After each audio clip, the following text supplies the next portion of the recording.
చిన్ని ప్రశ్నే ఉంది, నీకై క్షణాల్లో పడిపోని మనసే ఏది?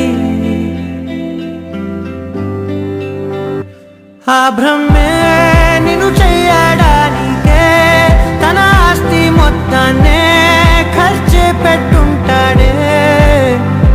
అందాల నీ కంటి కాటుకతో రాజే ఉంటాడే నా నుదుటి రాతలనే.